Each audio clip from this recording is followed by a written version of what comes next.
বড্ড খিদে পেয়েছে মা। ও মা, মা, আর একটু জল দেবো খেতে। রক্ত মাংস খেয়ে খিদে মেটাবো। চল চল, আর একটু জল। ওই যে দেখ, ওই যে একটা বাবু আসছে। বাবারে বাবা, কি ঝড় বৃষ্টি! এই ঝড় বৃষ্টির মধ্যে বাড়ি ফিরতে অনেকটা দেরি হয়ে গেল। কি ঝড় বৃষ্টি! এরকম ঝড় বৃষ্টি হতে থাকলে তো সর্বনাশ। আচ্ছা, ওই দূরে কেউ দাঁড়িয়ে আছে না? এই ঝড় বৃষ্টির মধ্যে আবার এই কারা দাঁড়িয়ে আছে? আরে, তোমরা দুজনেই এই ঝড় বৃষ্টির মধ্যে এখানে দাঁড়িয়ে আছো কেন? গাছের তলায় দাঁড়িও না, বড় বিপদ। বাড়ি যাও, বাড়ি যাও। অনেক রাত হলো, এই রাস্তাটা ভালো নয়। কি বলে, কি বলে? বাবু, বাবু, ও বাবু, বড্ড খিদে বাবু, বড্ড খিদে। আস্তে আস্তে মহিলা রাস্তার সামনে এগিয়ে আসে। বিদ্যুতের আলোয় তাদের বীভৎস রূপ দেখে চমকে যায় অশোক। ভয়ঙ্কর দেখতে এক পেতনি, জিভটা লক লক করছে, খিলখিল করে হেসে এগিয়ে আসে অশোকের দিকে। লম্বা হাত দিয়ে অশোকের গলাটা জোরে টিপে ধরে।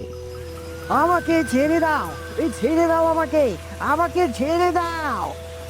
খুব খিদে পেয়েছে আমাদের, তোকে দিয়েই তো আজকে আমাদের খিদে মেটাবো। আহ আহ ও আহ আহ, আমাকে ছেড়ে দাও, এই ছেড়ে দাও বলছি। খিদে পেয়েছে বাবু, খিদে পেয়েছে,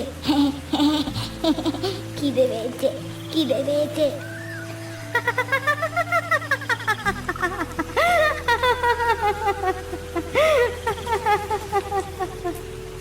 বাচ্চা মেয়ে প্রেতাত্মা লাফাতে থাকে আনন্দে। অনেকদিন পর তারা আজ রাতে পেট ভর্তি করে খাবে।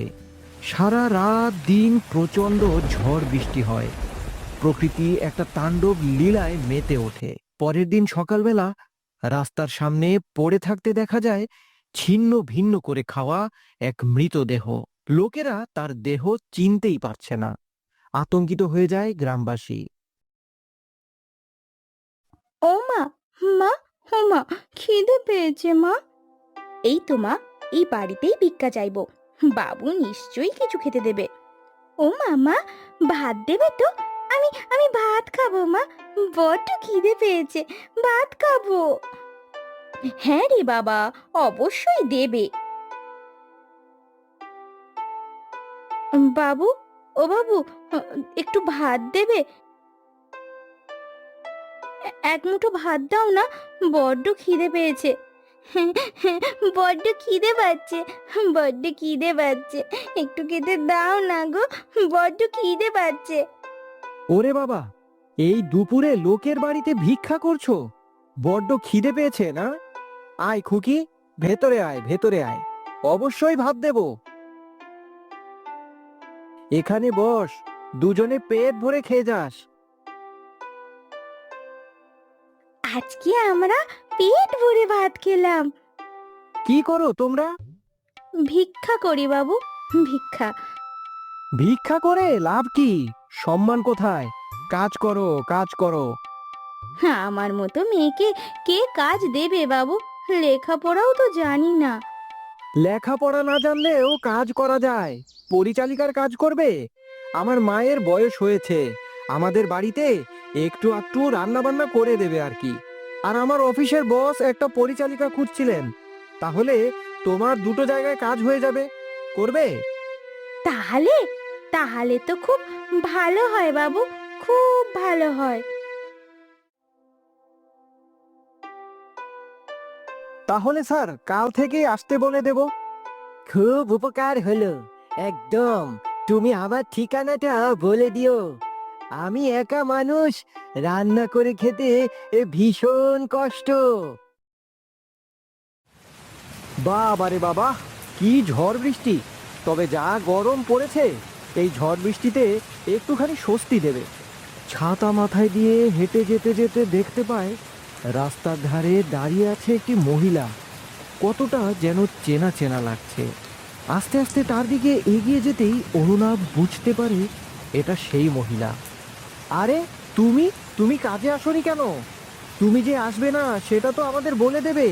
কতদিন কামাই করলে? আমার মা এমনিতেই অসুস্থ থাকে। কি হয়েছে বলো, কি হলো? চুপ করে আছো কেন? মহিলাটা আস্তে আস্তে এগিয়ে আসে। বিদ্যুৎ চমকে ওঠে, কুকুরে কান্না করতে শুরু করে। মহিলা তার আসল রূপ দেখে চমকে যায়। এটা কি বিভৎস রূপ তার! চোখগুলো সাদা সাদা, গোটা গায়ে আঘাতের চিহ্ন, টপ টপ করে রক্ত পড়ছে সেখান থেকে। তুমি কে? তুমি কে? কি হয়েছে তোমার সাথে? তোমাকে এরকম দেখাচ্ছে কেন? বাবু, আমাকে হত্যা করা হয়েছে বাবু। বলো কি তুমি? আপনার স্যার। কি বলছো কি তুমি? তোমার মাথা ঠিক আছে? একদম বাবু, আপনার বস ভালো মানুষের আড়ালে একটা শয়তান নরপিশাচও খারাপ নজর ছিল আমাদের ওপরে। আমি সেটা বুঝতে পেরে প্রতিবাদ করার সেই রাতেই আমার মাথায় আঘাত করে মেরে ফেলে। কি বলছো কি তুমি? আর তোমার মেয়েটা? আমার মেয়েটা তাকে প্রতিরোধ করার চেষ্টা করলে তাকেও মেরে দেয় বাবু। বাবু, বাবু, আমি প্রতিশোধ চাই বাবু। আমি প্রতিশোধ চাই। আমি প্রতিশোধ চাই বাবু। কিন্তু কিভাবে? আমি তো কিছুই বুঝতে পারছি না। সাহায্য করুন বাবু, আমাকে সাহায্য করুন। ওই সন্তানটা আমার মেয়েকে সাহায্য করুন বাবু, আমাকে সাহায্য করুন। অরুণাভ অবাক দৃষ্টিতে তাকিয়ে থাকে। কিছুই বলতে পারে না সে। পেতনিটা আস্তে আস্তে অদৃশ্য হয়ে যায়। অরুণাভ ভয়ে বাড়ি ফিরে আসে। সারা রাত ব্যাপারটা নিয়ে ভাবতে থাকে শুয়ে শুয়ে।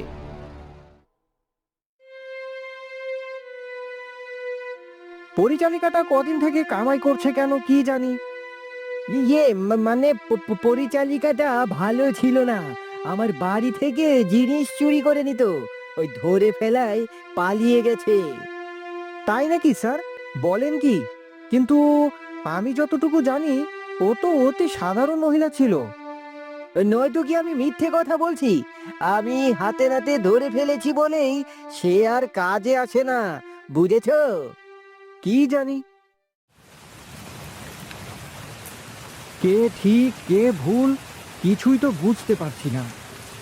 এমন সময় অরুণাভ পিছন দিক থেকে একটা চেনা কণ্ঠ শুনে ঘুরে তাকিয়ে দেখে পিছনে সেই পেতনি। তোর কি মনে হয় আমি তোকে মিথ্যে কথা বলছি? আমার মিথ্যে কথা বলে কি লাভ বলতো? তাছাড়া কাউকে ছাড়বো না আমি। শুধুমাত্র ভাতের জন্য আমি কাজ করতাম। আমাকে আমার মেয়েকে মেরে ওরা ঠিক করেনি। আমি ছাড়বো না, ওদের কাউকে ছাড়বো না, তোকেও ছাড়বো না আমি।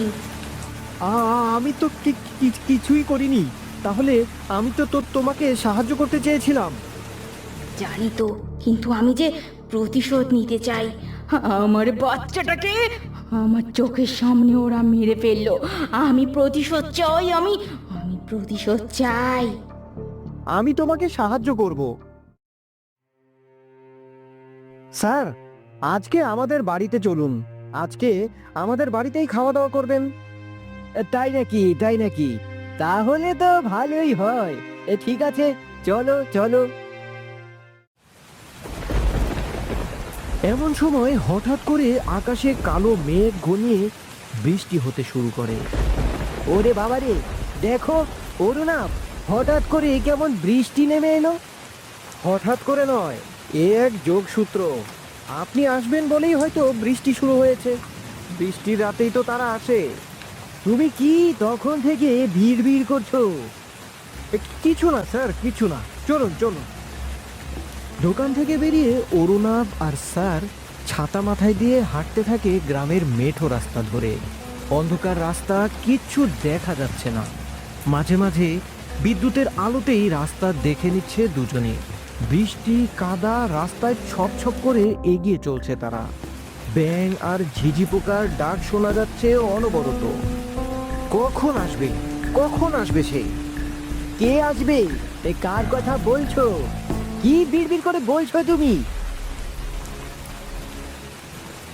আরে আমাদের সামনে কে যাচ্ছে? মনে হচ্ছে একটা মহিলা। চোখে মুখে এক অদ্ভুত ঝিলিক খেলে যায়। বাবা, এই গ্রামের অন্ধকার রাস্তা দিয়ে এত রাতে মেয়ে ছেলে যাচ্ছে? আমাদের গ্রামের অনেক মেয়েরা তো শহরে কাজে যায়, তারাই হয়তো ফিরছে। অরুণাভ বুঝতে পারে তাদের আগে কে চলছে। সে সতর্ক দৃষ্টিতে আস্তে আস্তে পা ফেলে এগিয়ে যেতে থাকে। হঠাৎ করে সেই মহিলা চোখের সামনে থেকে উধাও হয়ে যায়। তা দেখে অরুণাভের স্যার চমকে ওঠে। তো কোথায় গেল? কোথায় গেল? এক্ষুনি তো ছিল এখানে। কোথায় গেল হঠাৎ করে? কি জানি স্যার, আমি তো কিছুই বুঝতে পারছি না। এমন সময় কাছাকাছি কোনো মহিলা খিলখিল করে হেসে ওঠে। সেই হাসির শব্দ শুনে গোটা গায়ের শিহরণ শুরু হয়। কে কে হাসে? কে হাসে? আরে আমাদের সামনে তো কেউ ছিল না, আবার কোথা থেকে সেই মহিলাটি এলো? কি সব হচ্ছে অরুণাভ? এমন সময় হঠাৎ করে সেই পেতনি স্যারের সামনে চলে আসে। তাকে দেখে অবাক হয়ে যায়, ভয়ে কাঁপতে থাকে থর থর করে। তুমি? হ্যাঁ হ্যাঁ হ্যাঁ, আমি আমি আমি তোর ঘরের জিনিস চুরি করে পালিয়েছি, তাই না? তাহলে ঘরের পিছনে কার দেহ পুঁতে রেখেছিস? বল বল বল, কার দেহ পুঁতে রেখেছিস বল। ক্ষমা করে দাও, ক্ষমা করে দাও আমাকে, বাঁচাও আমাকে, বাঁচাও অরুণাভ, বাঁচাও। আমি আপনাকে খুব সম্মান করতাম স্যার, আর আপনি কিনা দুজন নির্দোষ মানুষকে মেরে ফেললেন শুধুমাত্র নিজের লালসার জন্য। ছি, আমাকে ক্ষমা করে দাও, ক্ষমা করে দাও আমাকে, আর কখনো হবে না। আমাকে বাঁচাও, বাঁচাও আমাকে। মহিলাটির পাশে সেই বাচ্চা মেয়ের প্রেত এসে দাঁড়ায়। দুজনকে দেখে ভয় পেয়ে যায় অরুণাভের স্যার। দুজনের কি বিভৎসময় ক্ষত আঘাতের চিহ্ন। খিলখিল করে হেসে ওঠে বাচ্চা মেয়েটা। দুজনে এসে স্যারের গলা টিপে ধরে আর কামড়ে টুটি ছিঁড়ে নেয়। খুব শান্তি, খুব শান্তি মা, খুব শান্তি, খুব শান্তি।